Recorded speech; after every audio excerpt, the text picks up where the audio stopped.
Hello friends, welcome to विज्ञान तक। Friends, ये एनसीईआरटी 11th के बायोलॉजी का फुल कोर्स चल रहा है। अध्याय नंबर है 9 और अध्याय का नाम है जैव अणु। फ्रेंड्स, मैंने इस चैप्टर का 8 वीडियो पहले ही बना दिया है। अगर आपने वो सभी वीडियोज नहीं देखे हैं तो ऊपर आपको यहाँ पे आई बटन पे या फिर नीचे डिस्क्रिप्शन में उसका लिंक मिल जाएगा। आप वहां से जा करके उन सभी वीडियोज को देख सकते हैं ताकि यह चैप्टर आपको अच्छे से समझ में आ सके। फ्रेंड्स, चाहे आप किसी भी बोर्ड में हो, अगर वहाँ पे हिंदी मीडियम एग्जाम होता है तो आपके लिए पूरा सीरीज इम्पोर्टेंट है, क्योंकि मैं इस सीरीज में एनसीईआरटी का लाइन बाय लाइन एक्सप्लेन करता हूँ और अच्छे से समझाता हूँ ताकि आपकी तैयारी अच्छी हो सके। चलिए आज का वीडियो शुरू करते हैं।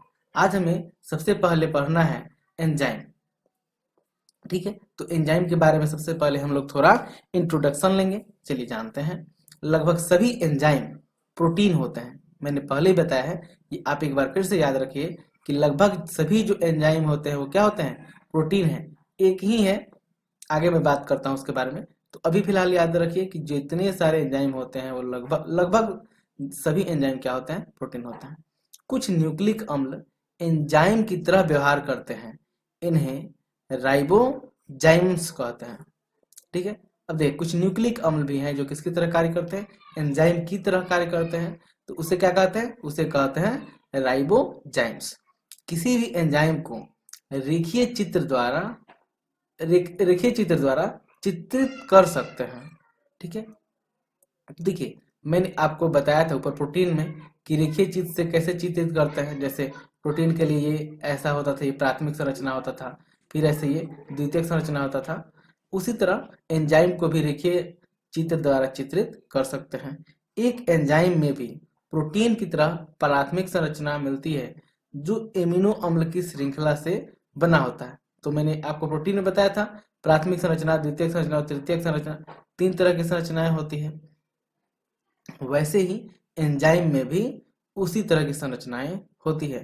प्रोटीन की तरह एंजाइम में भी द्वितीयक व तृतीयक संरचनाएं मिलती है। जैसे प्रोटीन में द्वितीयक और तृतीयक संरचनाएं थी, वैसे ही एंजाइम में भी मिलती है। इसलिए मैं आपको बोल रहा हूं कि आपने जो पीछे वाला वीडियो नहीं देखा है उसको पहले देखिए, तभी यह वीडियो आपको अच्छे से समझ में आएगा। जब आप तृतीयक संरचना को देखेंगे तो ध्यान देंगे कि प्रोटीन श्रृंखला का प्रमुख भाग अपने ऊपर स्वयं कुंडलित होता है और श्रृंखला स्वयं आधी तिरछी स्थिति में होती है। देखिए इसी संरचना की बात हो रही थी। देखिए तृतीयक संरचना है, कैसे स्वयं में अपने आप ये क्या हुई है, घूम रही है। यहाँ पे मैं आपको दिखाता हूँ। देखिए ये आधी तिरछी कैसे घूमी हुई है ना, यही बात हो रहा है कि वो आधी तिरछी घूमती है।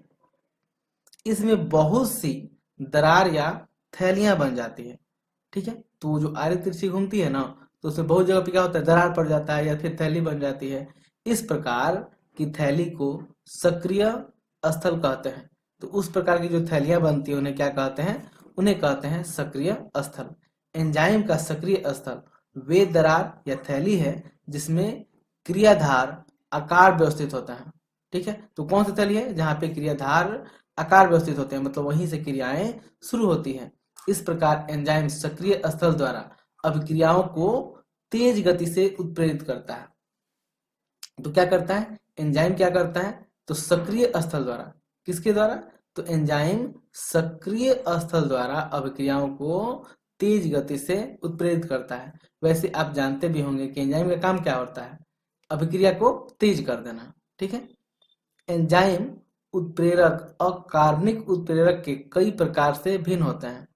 जो एंजाइम होते हैं वो अकार्बनिक उत्प्रेरक, जो देखिए उत्प्रेरक 2 तरह के होते हैं, एक तो एंजाइम हो गए और दूसरा क्या होता है, अकार्बनिक उत्प्रेरक। तो जो एंजाइम होते हैं ना, ये अकार्बनिक उत्प्रेरकों से कई तरह से भिन्न होते हैं, लेकिन एक बहुत बड़े अंतर को जानना आवश्यक है कि अकार्बनिक उत्प्रेरक उच्च तापक्रम व दाब पर कुशलता से काम करते हैं। तो देखिए जो अकार्बनिक उत्प्रेरक हैं वो उच्च तापक्रम, यानी आप तापमान बढ़ा दीजिए या फिर दाब को बढ़ा दीजिए, उसमें भी कुशलता से काम करते हैं। एंजाइम अणु उच्च तापक्रम लगभग 40 डिग्री सेल्सियस से ऊपर पर क्षतिग्रस्त हो जाता है। लेकिन जो एंजाइम होते हैं वो क्या होते हैं, जैसे ही तापमान 40 डिग्री सेल्सियस से ऊपर होगा तो क्या होता है, इसकी जो शक्ति होती है वो घटने लगती है, यानी ये क्षतिग्रस्त हो जाता है। साधारणतया अति उच्च तापक्रम जैसे गर्म स्रोतों या गंधकों के झरनों में पाए जाने वाले जीवों में प्राप्त एंजाइम अस्थायी होते हैं और उनकी उत्प्रेरक शक्ति उच्च तापक्रम 80 डिग्री सेल्सियस से 90 डिग्री सेल्सियस पर भी बनी रहती है।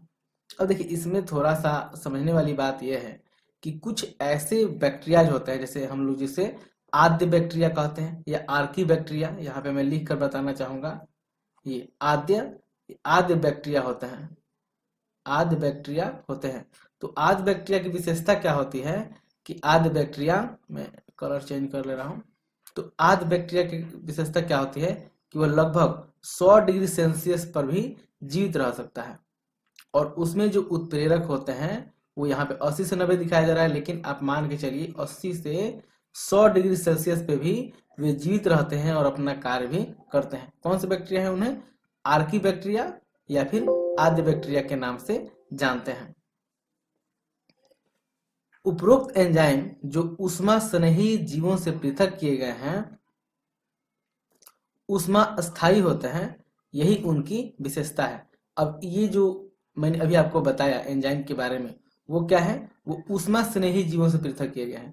ऊष्मा स्नेही जीव फिर कौन सा, तो वही मैंने जो आपको बताया कि आद्य बैक्टीरिया, ये क्या होते हैं, ये गर्म स्थानों पे ही पाए जाते हैं, तो उनमें से पृथक किए गए हैं। तो क्या करते हैं, ऊष्मा स्थायी होते हैं, यानी उस पर नष्ट नहीं हो सकते हैं। इनकी विशेषता यही है। चलिए अब जानते हैं रासायनिक अभिक्रियाओं के बारे में। एंजाइम क्या होते हैं, इससे पहले यह समझ लेना आवश्यक है कि रासायनिक अभिक्रिया क्या होती है। तो हम एंजाइम के बारे में और डिटेल जानकारी लें, अच्छे से समझें, उससे पहले हमें जान लेना चाहिए कि रासायनिक अभिक्रियाएं क्या होती है। लेकिन मुझे उम्मीद होगा आपसे कि आप ये सब तो जानते ही होंगे कि रासायनिक अभिक्रिया क्या होती है, फिर भी चलिए मैं एक बार रिपीट करता हूँ।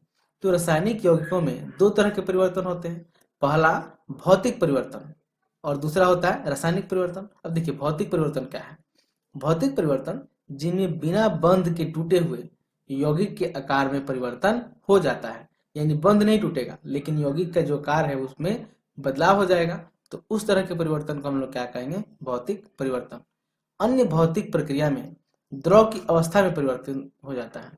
ऐसे ही भौतिक प्रक्रिया में क्या होता है कि द्रव की अवस्था में परिवर्तन होता है, जैसे बर्फ का पिघलकर पानी में परिवर्तन होना या पानी का वाष्प में बदलना, ये सभी क्या है, भौतिक परिवर्तन, भौतिक प्रक्रियाएं हैं, या फिर इसे हम इस तरह के परिवर्तन को क्या कहेंगे, भौतिक परिवर्तन कहेंगे, क्योंकि इसमें कोई बंध टूट नहीं रहा है, केवल उसकी अवस्था में बदलाव हो रहा है। जैसे पानी गर्म होकर के वाष्प बन जाएगा, वाष्प ठंडा हो जाएगा तो पानी बन जाएगा, ऐसे ही बर्फ जब गर्म होगा तो पानी बन जाएगा। तो ये सब परिवर्तन कौन सा है, ये भौतिक परिवर्तन है।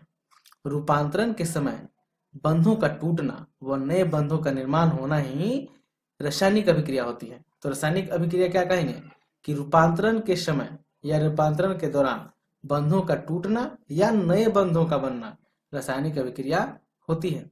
यानी जहां पे भी कुछ परिवर्तन हो और वहां पे नया बंध बने या फिर बंध टूटे तो उसे हम लोग कहेंगे रासायनिक अभिक्रिया। जैसे यहाँ देखिए बेरियम हाइड्रोक्साइड गंधक के अम्ल से अभिक्रिया करके बेरियम सल्फेट व पानी बनाता है। यहाँ देखिए ये बेरियम हाइड्रोक्साइड है और ये क्या कर रहा है, सल्फ्यूरिक अम्ल है, दोनों अभिक्रिया करके बेरियम सल्फेट प्लस जल बनाता है। यह एक अकार्बनिक रासायनिक अभिक्रिया है, ठीक है। तो यह एक अकार्बनिक रासायनिक अभिक्रिया है, अर्थात इसमें देखिए कहीं भी कार्बन नहीं है।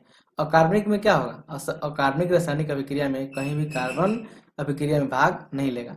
ठीक इसी प्रकार टॉर्च का जल अपघटन द्वारा ग्लूकोज में बदलना, स्टार्च होना चाहिए, यहाँ पे गलती लिखा है, स्टार्च का जल अपघटन द्वारा ग्लूकोज में बदलना एक कार्बनिक रासायनिक अभिक्रिया है। भौतिक या रासायनिक अभिक्रिया का दर का सीधा संबंध इकाई समय में बनने वाले उत्पाद से होता है। अब अभिक्रिया का दर स्लो है या धीरा है, मतलब उसका संबंध किससे होगा, तो इकाई समय में बनने वाले उत्पाद से है। यानी इकाई समय में ज्यादा उत्पाद बनेगा तो हम लोग कहेंगे ये अभिक्रिया का दर तेज है, और इकाई समय में कम उत्पाद बनेगा तो हम लोग कहेंगे कि उसकी अभिक्रिया का दर जो है वो स्लो है। और उसको दिखाते हैं इस फॉर्मूला से, दर बराबर डेल पी बता डेल टी। डेल पी का मतलब होता है, डेल आपको दिखाता है बदलाव को, यानी चेंज हो रहा है कुछ, तो ये होगा डेल पी का मतलब कि उत्पाद में क्या बदलाव हो रहा है, और डेल टी मतलब समय में क्या बदलाव हो रहा है। मान लीजिए कि 1 सेकेंड में 10 अणु बन रहे हैं, किसी किसी तत्व के या किसी यौगिक के 10 अणु बन रहे हैं, तो हम लोग कहेंगे कि अभिक्रिया की दर कितनी है, तो 10 है। ठीक है। यदि दिशा निर्धारित हो तो इस दर को वेग भी कहते हैं। यानी जब अभिक्रिया की जो दिशा है ना वो निर्धारित होगी तो उसे हम लोग क्या कहेंगे, वेग भी कहेंगे। भौतिक व रासायनिक प्रक्रियाओं की दर अन्य कारकों के साथ साथ ताप क्रम द्वारा प्रभावित होता है। तो जो रासायनिक अभिक्रिया है या फिर भौतिक प्रक्रिया है, मतलब इसमें जो बदलाव की प्रक्रिया है वो किस पे निर्भर करती है, तो वो अन्य तो कई फैक्टर पे निर्भर करती हैं, साथ ही ताप पे भी निर्भर करती है। एक सर्वमान्य नियम के अनुसार प्रत्येक 10 डिग्री सेंटीग्रेड तापमान के बढ़ने या घटने पर अभिक्रिया की दर क्रमशः दुगुनी या आधी हो जाती है। जैसे अभी इसी का एग्जांपल लेते हैं, मान लीजिए कि 1 सेकेंड में क्या हो रहा था, 10 अणु बन रहा था किसी यौगिक का। अगर वही उसका तापमान 10 डिग्री टेम्परेचर बढ़ा दिया जाए तो अब कितना बनने लगेगा, ये लगभग 20 अणु बनने लगेगा। यानी आप क्या किए कि देखिए कि अभिक्रिया की दर दोगुनी हो गई। फिर 10 डिग्री टेम्परेचर और बढ़ाइएगा तो फिर उसकी रफ्तार और उसकी दोगुनी हो जाएगी। यानी अब 20 डिग्री टेम्परेचर बढ़ा देने पे जो 10 अणु बन रहे थे अब 40 अणु बनने लगेंगे।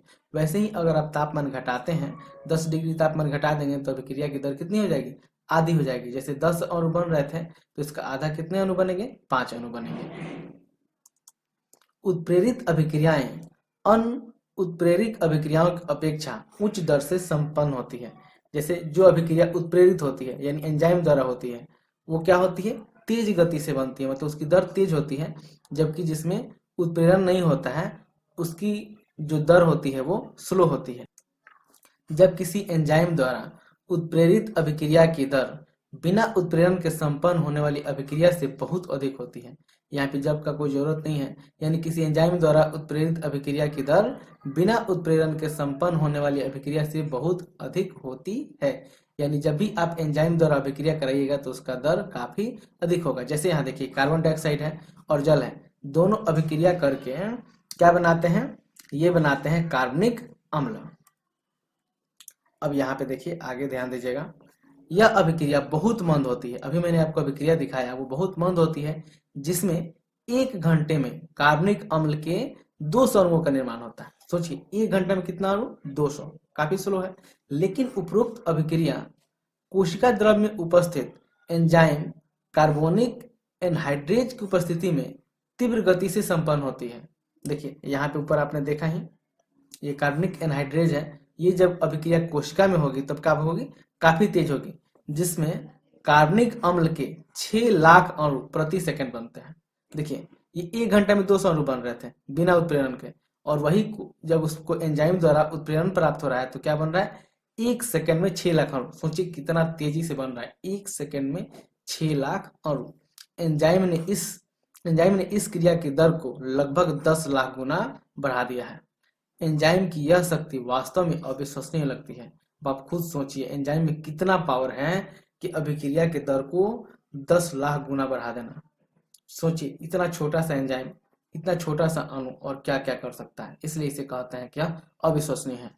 हजारों प्रकार के एंजाइम होते हैं जो विशेष प्रकार की रासायनिक व उपापचयी अभिक्रियाओं को उत्प्रेरित करते हैं। हम लोग जानते हैं कई प्रकार के एंजाइम होते हैं। बहुचरणीय रासायनिक अभिक्रियाओं में जहां प्रत्येक चरण एक जटिल एंजाइम या विभिन्न प्रकार के एंजाइम से उत्प्रेरित होती है इन्हें उपापचयी पथ कहते हैं। हम लोग जानते हैं इसे कि क्या होती है, अनेक क्रियाएं होती है जो एंजाइम द्वारा उत्प्रेरित होती हैं और उसको हम लोग क्या कहते हैं, उपापचयी पथ कहते हैं। जैसे ग्लूकोज पाइरुवेट अम्ल में बनता है, यहाँ पे उसका देख सकते हैं C6H12O6, ये ग्लूकोज है, और फिर ये O2 से अभिक्रिया करता है तो क्या बनाता है, पाइरुवेट अम्ल और जल बना लेता है।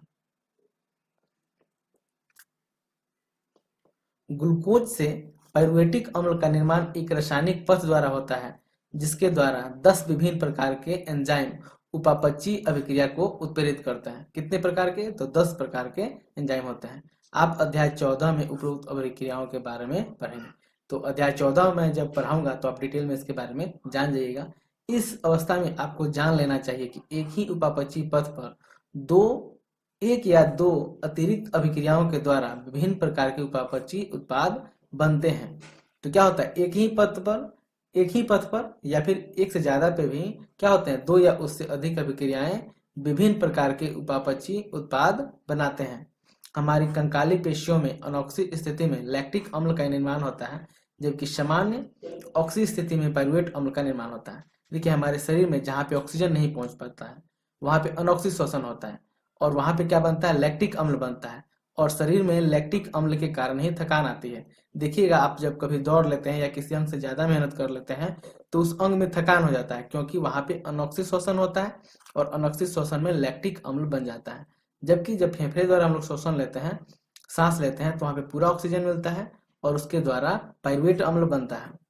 खमीर में किण्वन के दौरान उपरोक्त पक्ष द्वारा इथेनॉल बनता है। जैसे हम लोगों में क्या बन रहा था, पाइरुवेट अम्ल बन रहा था, लेकिन खमीर में क्या बनता है, इथेनॉल बनता है।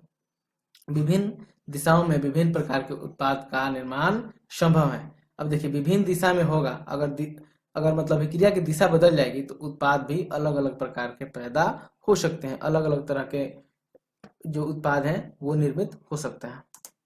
ठीक है फ्रेंड्स, मुझे उम्मीद है ये वीडियो आपको अच्छे से समझ में आया होगा। अगर ऐसा है तो इस वीडियो को लाइक कीजिए, कमेंट कीजिए अपना विचार, आप क्या कहना चाहते हैं, अपने फ्रेंड्स के साथ शेयर कीजिए।